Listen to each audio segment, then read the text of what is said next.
Again, from the album Bluephoria, that's a taste of Rasan Patterson with a tune titled God. That is the only kind of instance where I will accept auto-tune, where it's obvious and it's being used for a particular purpose, not the, and it's just a little piece of the entire song. Not that all of our young people who are creating these songs now want it to sound robotic for some strange reason. And it's Kanye's fault.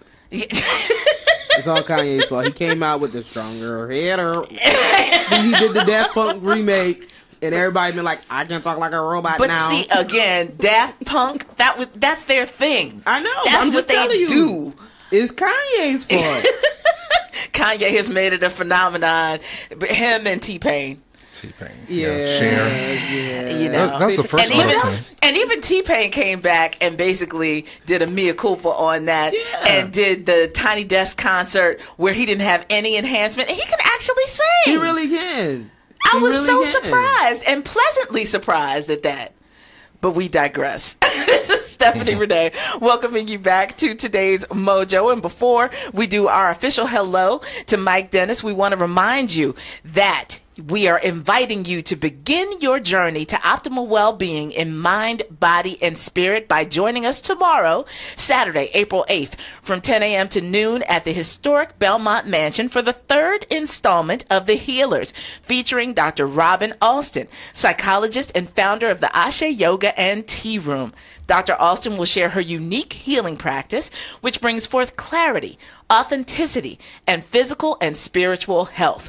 4-word members are free and non-members are just $15, but space is limited. So visit us at 900amwurd.com or call 215-425-7875 to register. This Healers program is sponsored by Fulton Bank. And so, again, you are reminded that because she is a yogini, that there's going to be some movement, gentle movement, involved in tomorrow's class. So if you're coming, you are welcome, but make sure you wear comfortable clothes so that you can be brought into some basics of yoga and taught about that breathing and some of the stretching involved, and begin your own path to wellness, or extend it if you are experienced in this at all. But we look forward to greeting you tomorrow for that event. And now, hi, Mike. Hey, there's stuff. Wave hello. Hey, yeah, we're on Facebook. Folks. Yes, at Facebook and Live. I guess IG from time to time.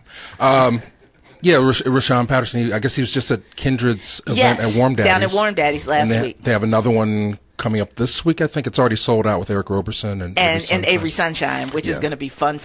Are you going to make it out? You got tickets? It's a Monday night. I've explained to Asia, I was like, I love y'all. You know that. I love everybody that they're going to end up bringing.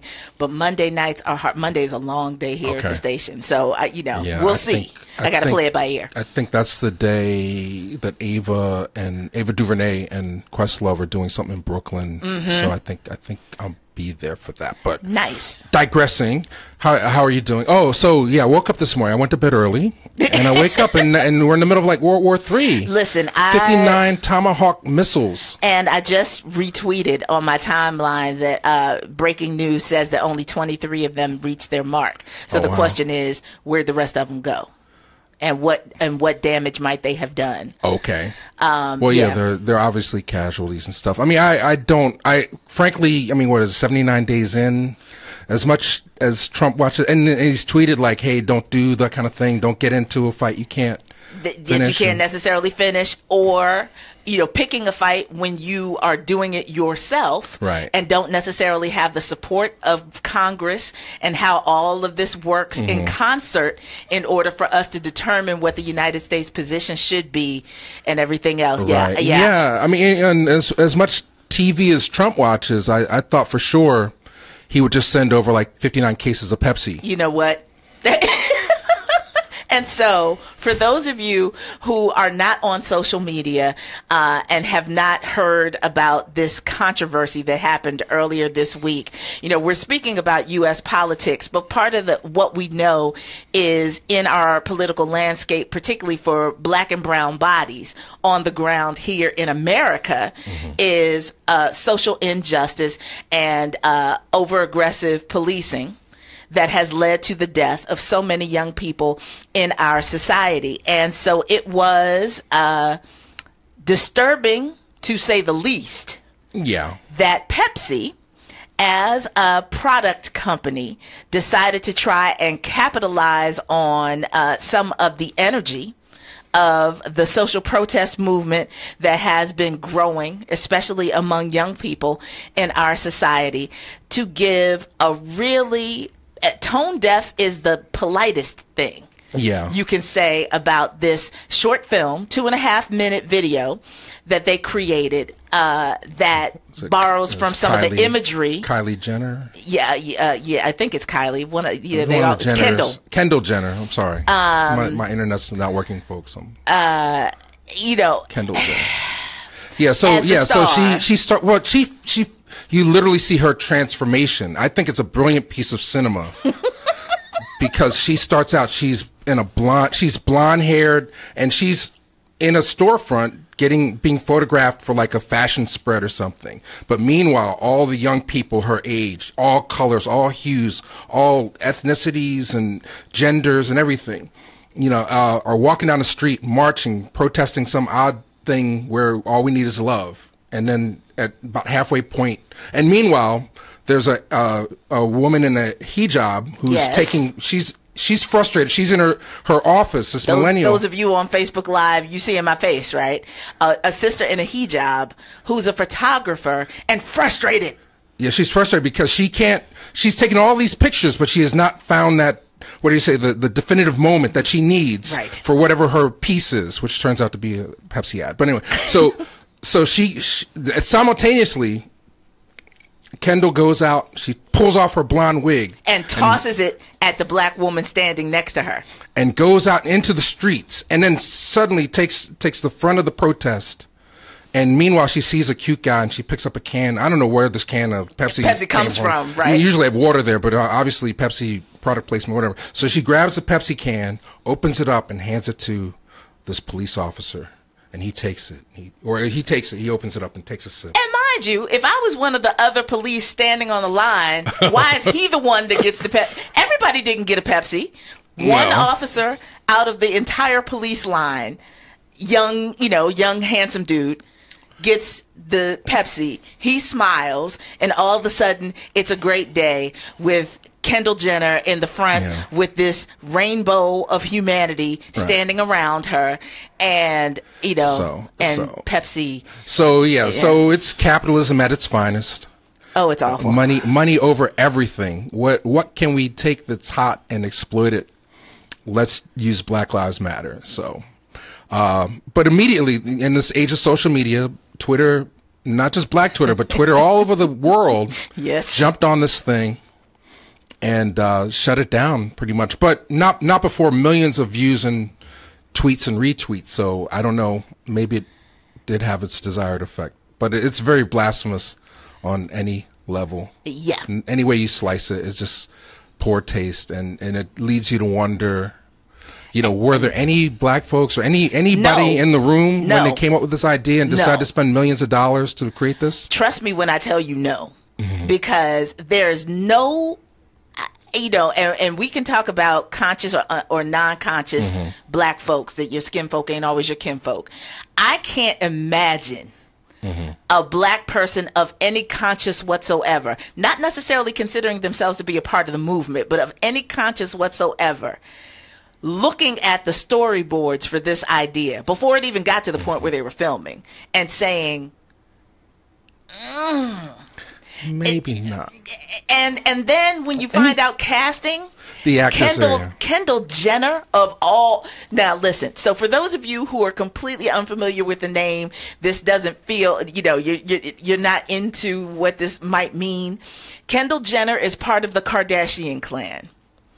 And if there is any family that represents the materialism and just flat out, kind of Americanness that could potentially get us in trouble.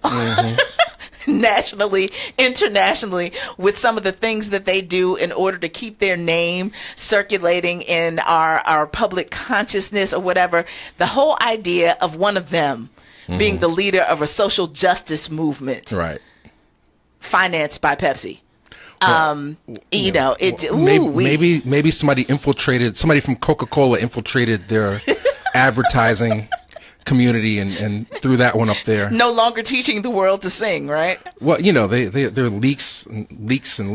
Yes. I don't know that the big, Kendall played herself, but I mean, we've been around the sun many a time. So this is not the first time that capitalism, corporate America has capitalized off of black people and pain. It's beyond cultural appropriation. It's one thing, to like sort of like, there's plenty of commercials where this year in 2017 where you see white people dropping mics. Like that's the thing this year, but nobody's saying anything about that. But millions of people, so that's just cultural appropriation. And it's late, it's always about 10. It's always about 10 years later when you see it in a commercial. That's probably why I didn't even pay attention to it in the context that you're offering us now, because that is absolutely true. But I'm like, that is such old imagery, it takes about 10 years, Like the same amount of time it takes for Barry Manilow to come out of the closet, it takes for a mic to get dropped in a national TV ad. So again, for those of you who are not on social media, hearing that might mean nothing to you. But after all, Sylvester was dropping mics back in 1972. Right. After all this time, Barry Manilow decides yesterday that he's going to release an official statement telling the world he's gay. And I was like, and water is wet. Like, who didn't know? And why would anybody care at this point? He's 72. Yeah. Well, it's People magazine. I think he married his longtime manager. Yes. Who they've been together 40 years, so everybody kind of knew this. But like, it took People magazine to print it and make it newsworthy or tweet-worthy or whatever. So, so Pepsi, comes to mind like, MC Hammer for popcorn chicken. There were no black people in the room when they came up with that ad campaign. Nor were there when Mary J. Blige decided to start singing about chicken for Burger King. Yeah, black singers and chicken. Stop, wait, pause. Oh, you never saw that? Oh, you like that? Wait. Kayla J. just said that was cute. Have you see, now you're gonna make me go back and dig up the receipts and post it on our Facebook page. There was nothing cute about Mary J. Blige standing on a table in the middle of Burger King singing about their chicken. First of all, who goes to Burger King specifically for chicken? You know what? You are about to be fired. Those chicken fries. You about to be fired on today. Were sent from God. I mean, I'm just saying. They got me through my college career. All we had the crappy McDonald's across the street, the expensive Wendy's, and then we had the Burger King on campus. So Burger King and me, we closed that spicy chicken sandwich, put the mayonnaise and the onions on it. It's good to go. Okay, so our Facebook Live audience is growing. I'm turning to you all specifically. Mary J. Blige standing on a table in the commercial singing about Burger King chicken. Now, you all know that sounds like it's straight out of the cutting room floor version of Undercover Brother. That is unacceptable. Low point in our culture. A low point in corporate America's ability to exploit. And that wasn't even the only misstep of ad agencies this week in using black imagery and black culture inappropriately in their thing. So we're going to go ahead and take this first break of today's program and then come back and kind of add to we're piling logs onto the fire of where are the black folks or other people who are culturally competent and sensitive in these boardrooms who are allowing these corporations to release these ads that completely degrade the Black experience, the protest experience, and the overall idea of people of color. We'll come back to that as we continue today's Real Black Radio here on The Mojo on 900 AM WURD. Stay tuned. The Lounge with Keaton Nichols. Just got paid? It's Financial Fridays on The Lounge. Tune in tonight at 8:20 to figure out smart ways to spend your paycheck. Plus all the latest from the day in news. It's something you won't want to miss. Don't miss The Lounge. Monday through Friday, 7 p.m. till 10 p.m. Right here on 900 AM WURD. And 900 AM WURD.com. You don't usually get a stock tip from a 16-year-old, but I'm here to tell you about a different kind of stock. It's called Better Futures. A stock for social change that's not about making money. Instead, you invest to help students like me go to college. This is beyond a simple donation. It's the opportunity for America to invest in its kids and take an active stake in the future of the country. The return on your investment isn't money. What you get back is knowing you protected our potential. So one day, that potential can grow up to become surgeons and architects, executives and engineers, people who can change the future just by being a part of it. My name is Alicia, and I'm your dividend. Invest in better futures with UNCF. Visit uncf.org/invest. A mind is a terrible thing to waste, but a wonderful thing to invest in. A public service announcement brought to you by UNCF and the Ad Council. Germantown Friends School supports WURD. Learning is for life. At Germantown Friends School, the years from kindergarten through 12th grade are viewed as one chapter in a lifelong learning adventure. Students learn that the world is theirs to experience, to understand, to create, and to change. GFS is committed to diversity and attention to the Quaker values of peace, equality, and community. Learn more about their K-through-life mission at an open house on Tuesday, April 18th, beginning at 8:15 a.m. Register at germantownfriends.org. 30 30 30 30 30 30 30 30 30. What are y'all doing? 30 30 30. Yeah, 30 30 30. I have no idea what you're talking about. What's 30 30 30? Okay, you know how you were talking about supporting WRD by becoming a 4-word member, but $90 is a little steep? Yeah. Well, now you can become a 4-word member and support the station, get the swag, and invest in independent Black-owned media by making 3 monthly installments of just $30. 30 30 30. Wow, that's it? Yeah, I got my membership card when I signed up, which gets me discounts at partner businesses and preferred seating at Word events like Word Speaks and Dollars and Cents. Plus, at the end of the 3 months, I get my Word swag. I'm doing it right now so I can 30 30 32. It's not 32. No, I was saying 32, like 30 also. Nope, you said 32. I did not. Never mind. To start or renew your membership using the 30 30 30 installment plan, visit 900amwurd.com/4word or call 215-425-7875. Enrollment in the 30 30 30 membership plan does require a credit or debit card. You are listening to The Mojo on 900 AM WURD. Embrace and explore your black magic. Walk in the light that shines so bright that your soul feels right. Love is pure gold, yeah. Won't you wake up, walk in the light. Won't you wake up, bring substance in your life. Won't you wake up, walk in the light. Won't you wake up, yeah. Where's your heart, where's your pride? Has it all been pushed aside? Life is dreams, living high, yet no substance in your life.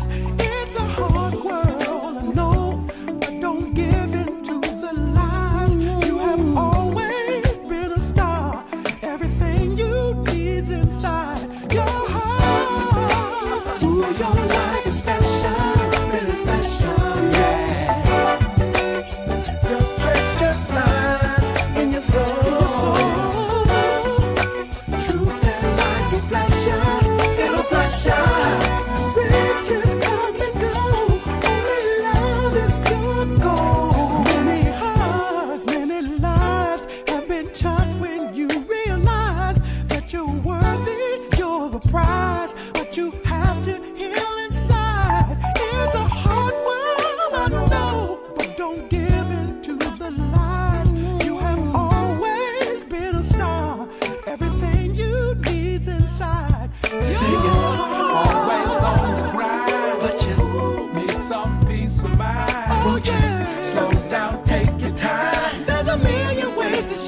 from the album Illumination, that is Earth, Wind, and Fire with the song Pure Gold. I think this is the last album, the last full album that they recorded before Maurice White's passing. Okay. But they collaborated with a lot of contemporary artists on this particular project, like Raphael Sadiq and Floetry, and Brian McKnight. Just really, really great music that we've come to expect from Earth, Wind, and Fire as an ensemble. And of course, there's so few remaining original members now because of untimely passing, but it's always good to reach back to that. That song was called Pure Gold, and we want to, we're trying to, in the midst of critiquing some of the places where popular culture goes horribly, horribly wrong, Earth, Wind, and Fire consistently brought us messages of uplift and hope in the midst of the craziness that was happening in the world around us, so it seemed a little appropriate. No, it sounds good. I mean, I've been digging through the archives, right? So this week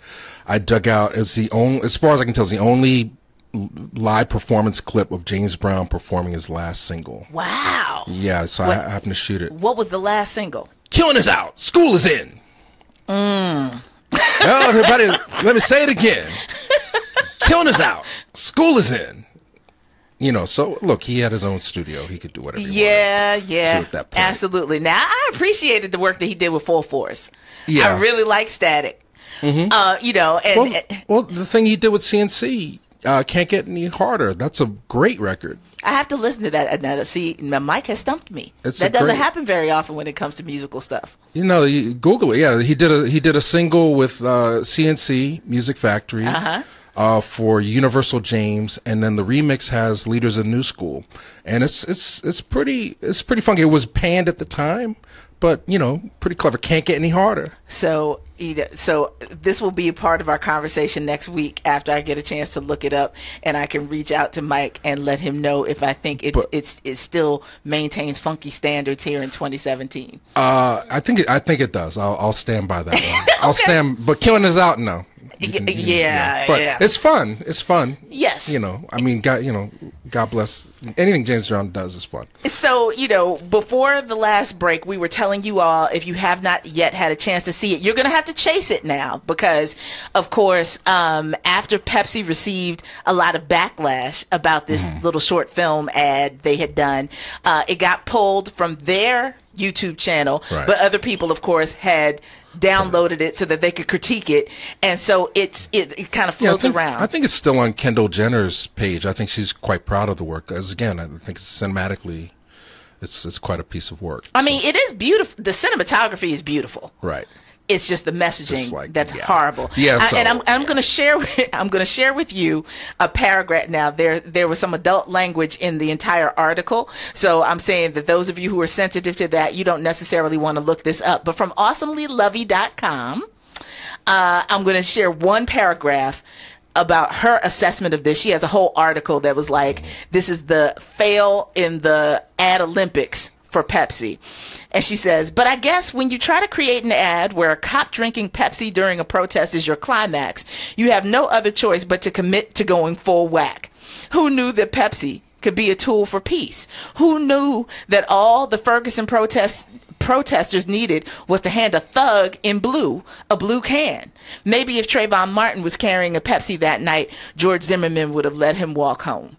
That's the kind of feedback, that's the kind of critique that they were getting all over social media after people got a chance to watch this. That's the problem. It's sort of like not everything should be for sale. Right. And, Hollywood corporations, they have too much of a history of profiting off of other people's pain. Yeah. So it's sort of like just the fact that the whole social movement started as a result of injustice and pain and murder, and now it's boiled down into hand somebody a product is crazy.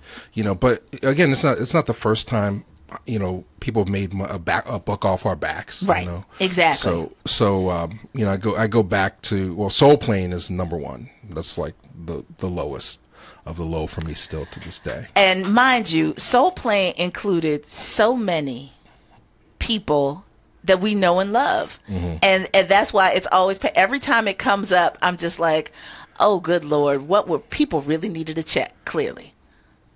Yeah. Well, my little secret documentary is garbage. Why? Hot, stinking garbage. You heard it from me. It's made a lot of money for some people. So So my secret documentary. Every time I meet somebody that worked on Soul Plane, I would slip a question in. What was that about? So I'm compiling and then eventually, like maybe 10 years from now, I'll have like a Mike little Dennis's on-camera secret mission. Huh? Well, I've been doing it for quite a while. Soul Plane's been out for quite some time. And residual checks, I guess, are very good. I think. It kept up a lot of mortgage payments. But that's how I felt with Danny Glover and The Cookout. Yeah. There's always examples. Listen, we know times are hard for black actors in Hollywood. Woo! Some of the choices folks have made over the years. Well, look, I was up early this morning. I was looking at Netflix, trying to see what black movies come out. Not very successful, but I didn't realize. I mean, it just completely missed me. Like Danny Glover and Danny Trejo have done 3 movies, 3 bad-asses movies. There are 3 of them where they play old. I had no idea there were 3 of them. Yeah. There's badasses, and badasses. Danny Glover, many of you in the listening audience probably feel very familiar with. Danny Trejo is he always plays a Latino, a kind of crazy thug. Right. And so he's very tatted up and what have you. He has done a whole series called Machete. Right. Which, so that's kind of self-explanatory. They've done 3 films together. 3 in the series. So I mean, they must be paying well. So don't hate the game. I mean, because Danny Glover's also done some exceptional work as well. So there must be a reason why he's doing 3 of them. But The Toy, another one with Richard Pryor. Yeah. Profiting off of pain. Like I don't know if there are any black people in the room when Richard Pryor brushed off the dust off the album cover and signed a contract to do The Toy, which, I mean, for those who don't know, 1982, basically it's a remake of a French film. It was like French, it's okay, but they remade it. It's a very rich, spoiled brat son of Jackie Gleason decides that he wants to have a black man, a guy that works in a department store, toy store, be the toy, be his gift, right? He says, Daddy, you said you'll never say no, I can have whatever I want. So he ends up taking Richard Pryor into his home for a week and basically dresses him up and does all kinds of things to him. So a very painful moment. Yeah. Just lots of, so in addition to, I was searching, y'all, I can't find it. There were 3 examples, but 2 others besides the Pepsi ad. On advertising. That had, really troublesome imagery this week. And one of them is from German-based cosmetic company Nivea. And it is going to be, many people say that it's going to become the meme of white supremacist groups all around the world, because they're basically talking about the bleaching power or the skin evening power of one of their lotions. And under the long blonde hair of the model in this ad, it says white is right. Interesting.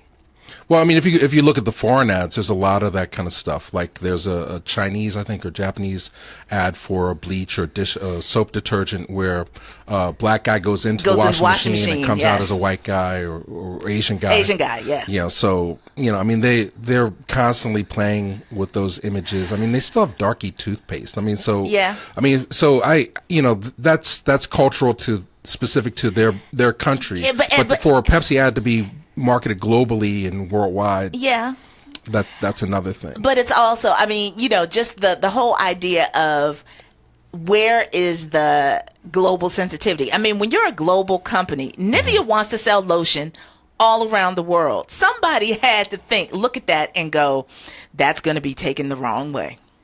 White is right, perhaps. Oh no, white is pure. White is pure. That's what it said. White is pure. Oh, the subliminals, right? The last one that I was trying to find, I was trying to find out what the company was, because I don't even know what the company's marketing.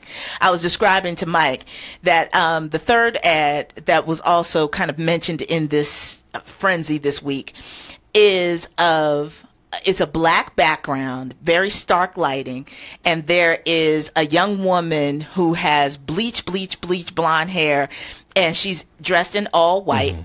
And against this stark black background, she is also gripping the face of a young black girl with natural hair, darker skinned, dressed in all black. And I don't even remember what the product is. I don't remember what country it comes from. I don't know what they were trying to achieve. But anybody with any sense would look at that.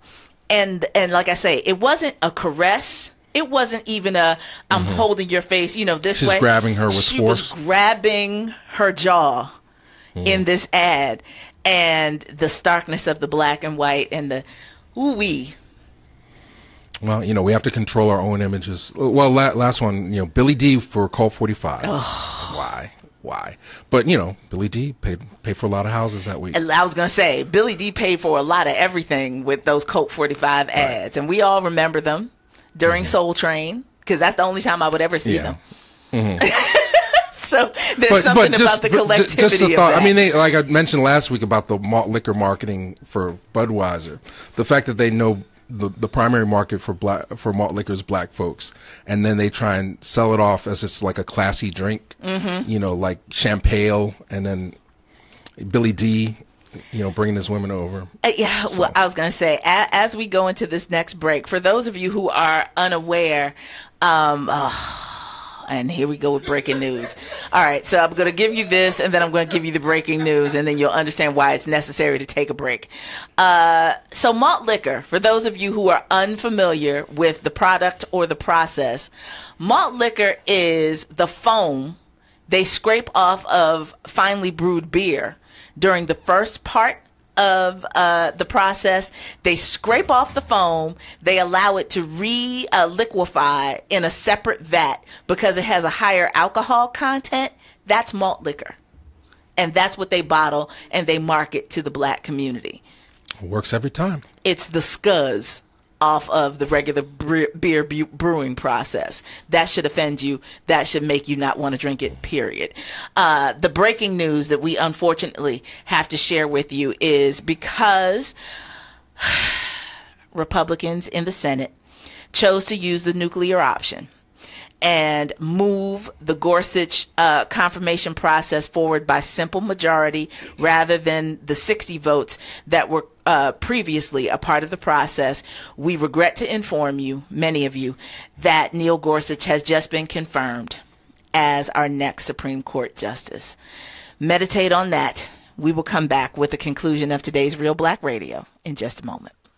Hi, this is Dr. Ijoy to tell you about my friends at Ralston My Way, a nonprofit home care agency helping people 55 years and older remain independent at home by providing affordable home care, home repairs, yard work, transportation, and more. Let Ralston My Way make your life a little easier. Call today at 215-525-5470 or learn more at ralstonmyway.org. That's ralstonmyway.org.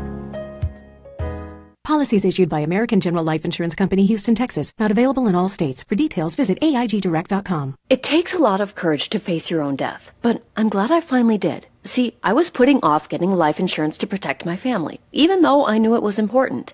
Then my neighbor's husband died. I watched her struggle emotionally and financially. It really made me face reality. If my husband died, how would I pay the mortgage, the car payments, or keep up the life the kids and I had? I realized I needed to get us life insurance right away. So I called AIG Direct. In less than 5 minutes, I had a quote. I was shocked at how affordable it is. Just $14 a month for $250,000 of term life coverage. I feel so much better knowing my family has protection. Call AIG Direct right now for a free no-obligation quote. The call takes less than 5 minutes, and you can save up to 70%. Call now, 1-800-458-3263. That's 1-800-458-3263. 1-800-458-3263. Reality Check with Charles Ellison. Tom Javits, Vice President of Immigration Policy at the Center for American Progress. There's not one uniform definition of a sanctuary city, and there's no legal definition whatsoever of what a sanctuary city means. It doesn't mean anything legally, frankly. There are jurisdictions that have all kinds of different policies that may or may not qualify them in this administration's eyes as a sanctuary city, or at least in sort of the press's eyes as a sanctuary city, but it doesn't mean anything as a matter of law. I mean, one great example is they want to compel jurisdictions to hold people in their custody for several days, even after there's no longer any basis in law for them to be held. Don't miss Reality Check with Charles Ellison. Monday through Thursday, 4 p.m. till 7 p.m. right here on 900 AM WURD.com and Word Radio. 1 in 6 seniors faces the threat of hunger, and millions more live in isolation. Drop off a hot meal and say a quick hello. Volunteer for Meals on Wheels by donating your lunch break at americaletsdolunch.org. This message brought to you by Meals on Wheels America and the Ad Council. Independence is a precious thing, but now and then everyone needs a little help. Isn't it good to know that getting the help you need doesn't mean drastically changing your life? Always Best Care Philly and Delaware is there to give you just the amount of help you need, from a few hours a week to as many hours as you need, handling everything from light housekeeping to meals, and so much more. Don't struggle. Contact Always Best Care and see how easy it is to age in place. Call us at 267-909-9248 or visit abcphillybristol.com. This is Hannibal Lukumbe. You're listening to The Mojo with Stephanie Renee on 900 AM WURD.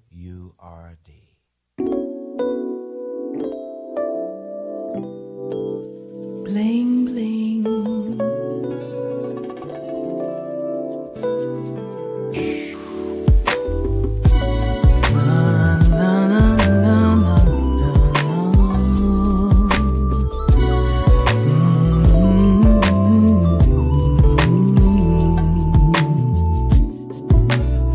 Flashback to a Midwest town in a time of Renaissance, an innocent child. Saturdays in Soul Train, music feeds a budding mind, painting glory on your effing dime.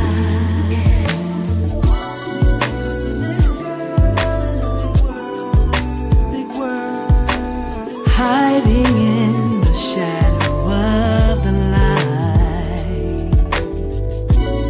just a little girl in a big world. Oh, listen to the voice of your divine Mama and that big old Lincoln, frying fish good to the bone. Two baby girls, ooh, she did it all, did it all alone, did it all alone. Daddy in that big old sky. From the album Self-Portrait, that's a little taste of Layla Hathaway with a song that borrows from some quoted interviews and sampling of her father, with a song of the same name as one of his songs recorded. It's called Little Girl. And Layla was very young when he ended his life, and so this idea of being able to transform a very negative situation into something empowering and beautiful, with the way that she uses that material in this song, is just a wonderful, wonderful thing. And we would like to think, I would say, that Pepsi will learn from this and perhaps make different decisions in how they use imagery and Pepsi should know better. Pepsi was number 2 forever until the 50s, and when they decided that black folks were going to be their primary audience, and they've constantly marketed to black people since the beginning of time.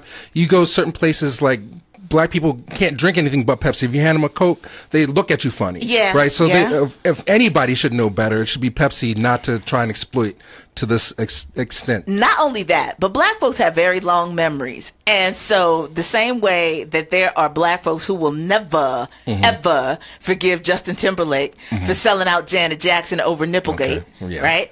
There are people who, the minute that this short film came out, went all the way back to 1984 with Pepsi Michael fire, Jackson and his hair catching fire in a Pepsi ad. And they were like, and that's why I don't drink that stuff anyway. Yeah, so, well, that definitely changed everything for Michael. So it did. But anyway, we're talking about legacy, right? So, speaking of legacy, there's a new film that opens today at the Ritz at the Bourse. Okay. Which is on 4th and Randstead. Opens today. It's called I Called Him Morgan. Yes. It's a documentary about the late, great jazz trumpeter Lee Morgan. And it's very, I had a chance to see it at the film festival, Philadelphia Film Festival earlier, as did our next guest, Greg Drozdo. And I'll welcome Greg. I'll just let welcome to WURD, Greg. Thanks for joining us. Very special event happening tomorrow night. Yeah, it's a real pleasure to be on the air with both of you. Well, this is International Jazz Appreciation Month. Philadelphia has a long and storied history of jazz greats either being born here or certainly spending part of their career development in this environment. So it's wonderful that this film gives us an opportunity to become reacquainted with the life and legacy of Lee Morgan. Well, it's really interesting in that Lee Morgan was born in Philadelphia. He grew up in Philadelphia. This is a Philadelphia story about a Philadelphia-raised musician who really made a mark in terms of creating a sound which has been described as the Philly hard bop sound, which in the 1950s and 1960s really changed a lot of the scope of music, not only here in Philadelphia, but also around the country and around the world. Right. Yeah, and Greg works with a lot of local musicians, most famously Sun Ra Orchestra. I mean, so and tomorrow night after the 7:15 show at the Ritz at the Bourse of I Called Him Morgan, there's going to be a very special opportunity for people. Greg, you want to tell folks about it? Sure. We have a Q&A session that will follow the 7:15 screening that will feature Fred Adams, who is the trumpeter and leader of the Philadelphia Heritage Art Ensemble, which is a Philly-based band that keeps the music alive of the Philly hard bop sound, inspired by Lee Morgan, Hank Mobley, Jimmy Merritt, McCoy Tyner, and other Philadelphia greats.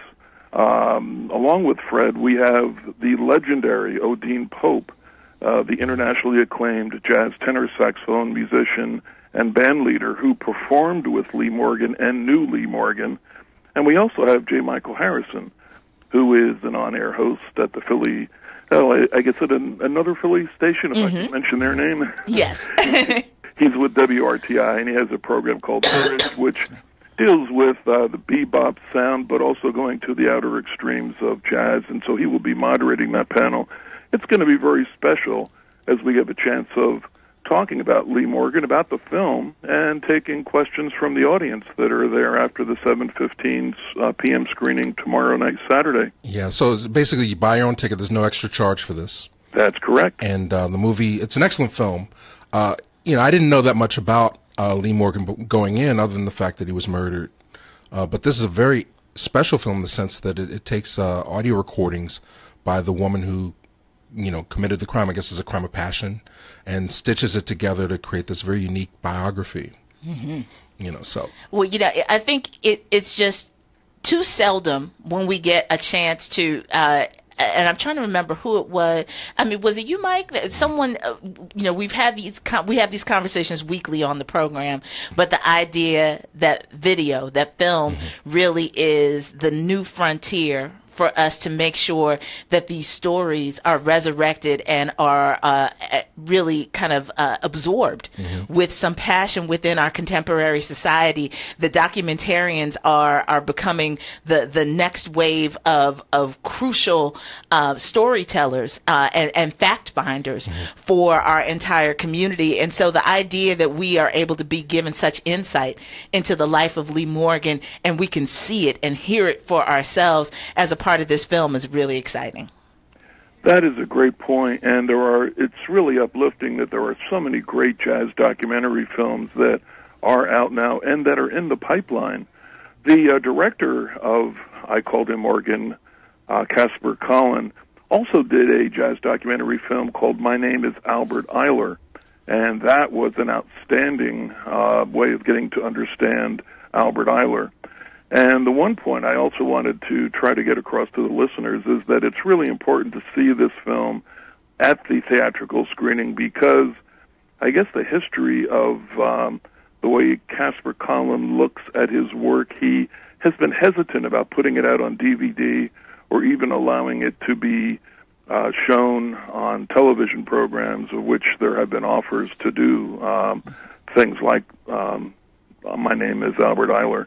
So it's really for the 28 screenings for each day starting today for the next 7 days. It would really behoove everyone to get out there and actually see this film because it may be the one and only way of actually experiencing it. Right. Yeah. And of course, with the Ritz, if enough people go the first weekend, they'll extend it and continue. But yeah, it's a fantastic movie. I give it the highest recommendation. And then of course, the fellowship of the musicians, tomorrow night is going to be great. So, Reelblack, we're going to host a field trip, a meetup to go see it as well. So, the tickets are the regular price, I guess like $10 or so. And against the 7:15 show, but it could very well sell out because it's a very special event. So yes. I would encourage people to buy their tickets online in advance at the Landmark Theater's website. But, Greg, I really appreciate you taking the time. I mean, I called you super late, but I look forward to seeing you tomorrow. I look forward to it as well, and thanks for having me on the air with you today. Okay. Indeed. Thank you. And so, yeah, there you have it. We love when Philadelphians have an opportunity to be reintroduced to one of our own, and really get a chance to go in depth with the screening being hosted and more conversation happening around this, this amazing artist. No, it's a great film. Just shout out to the folks watching on Facebook Live. We got Shirley and Michelle and. It keeps moving so fast. And Arthur, we appreciate your comments. So, I Called Him Morgan's not the only movie opening this week that would be of interest to our listeners. We also have wide release, super wide release, Going in Style. Okay. With Morgan Freeman, Alan Arkin. So what is with the geriatric buddy films? Well, I guess there's some money there.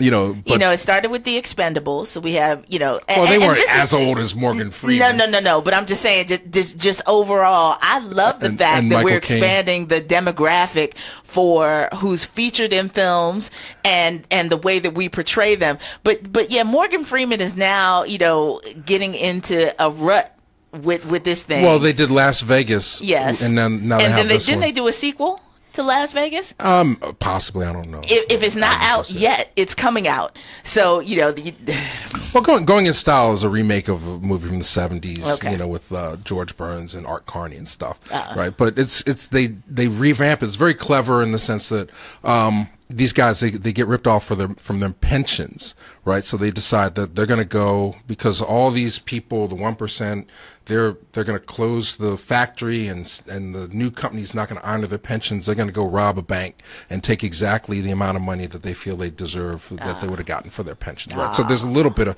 social commentary within the storytelling that kind of holds your interest, but then, I guess the main part is to see these old guys having fun. So I gave it a pass. Like I said, all right, not necessarily something I would want to dress up and go leave my house for, but if it came on HBO, I'd call, like if my grandma was still living, I'd be like, hey, come on, watch this with me, and she would have a good time with it, because it's just fun watching these guys deal with their stuff. And then Anne Margaret shows up as the love interest, and Kenan Thompson, lots of cameos. I mean, it's just, but it's very Hollywood. It could have been edgier, it could have been more satirical, the characters could have been crazier and goofier, but it's just very color by numbers, Hollywood, Big Mac filmmaking. Yeah, but let's make our money back plus a little bit more and move on. But it didn't pain me as much as some other stuff that I've seen. So so mild recommendation, but not something I would say go see in a theater. But if it's like you're taking your mom to brunch, and you're down the street from the theater. Surprise her with that this weekend. There you go. And then Netflix Get Down came out today, season 2 of the Get Down. Oh, yeah. All there will be binge watching in my future. It's like 5 episodes, about an hour and a half long each. So, so give up half a day. Yeah. Get caught up with the Get Down. Also, the Joe Cocker documentary came out last Friday, but I started watching that. It's really good. Blue Eyed Soul guy. Somebody that was always in my consciousness, Joe Cocker, but they hear his origins and see pictures of him before he got all scraggly and at Woodstock. Stuff. That's definitely a big piece of that. Yeah. But he's in a blues band in a suit before he got all hippie. Oh, okay. And tie-dyed. And then I guess later, he gets a little more corporatized in the 80s and stuff. Yeah. But the voice is always and there. In case people are struggling, like Joe Cocker, I remember that name. Love Lift Us Up Where We Belong from, what's the film? Officer and a Gentleman. Officer and a Gentleman. Oh, that's really where it came from. Okay, I was thinking about something else. Yes, but that song was Joe Cocker in his later in the '80s heyday, I guess you could say. And then the last thing. This is big news in my neck of the woods, right? So we know Ava DuVernay, right? She before Selma. You're wearing your Selma shirt. Yes, I am. Before Selma. Before I Will Follow. Before. This Is the Life. She made a short film in 2006 called Saturday Night Life. Completely unavailable until now. So that's the good news. The good news is it's going to be on television Monday. The bad news, Monday morning, 4:45 a.m. on Showtime Women. Wow. So it won the Showtime Award that year. 4:45 a.m. Monday morning on Showtime. That is Women. Absolutely a DVR alert because there is no way. Well, the other thing for those in Philadelphia, if you have Showtime, if you have Comcast, you don't get Showtime Women. You only get Showtime 1, 2, and 3. So this you're going to be on a scavenger hunt if you really want to see this film because Showtime basically I believe she got like a $30,000 award for the film and they licensed the film, they own the film or whatever. So it was part of the Black Filmmakers series. Okay. So but it's not on DVD, it's not on Vimeo, it's not on YouTube. This may be your one and only chance this century. So if you are one of the 3 people that have Showtime Women, if you have DirecTV, DVR it and try and have a watching party at your home or Sling TV, but everybody has their origin. So Saturday Night Life is Ava's short film that brought her into further acclaim. The seed that began it all on Showtime. Excellent. And then Thursday, really quickly because we are completely out of time. Yeah, we're not going to have time to talk about it. Thursday, I have a free show at the Rotunda. 2 TV movies from the 70s. Jimmy Walker in The Greatest Thing That Almost Happened, and LeVar Burton in Dummy. Free show starts at 8 o'clock at the Rotunda, 40th and Walnut. Nice. Next Thursday at what time? 8 o'clock. 8 o'clock. So those of you who are looking for a way to gather and to watch some of these rarities that Mike digs up and presents to us, then we hope you will check it out, 40th and Walnut, and be a part of the house. Great show as always, sir. Thank you for the commentary and for the information. Keep hope alive. That'll conclude today's Real Black Radio. We're going to take a quick break, and then we're going to come back and talk about a talented young actress who's being featured by the Free Library of Philadelphia in a live performance that you, too, are invited to. We'll tell you all about it as we come back for hour 3 of today's Mojo. Stay tuned, and bye to those of you on Facebook Live. Green Street.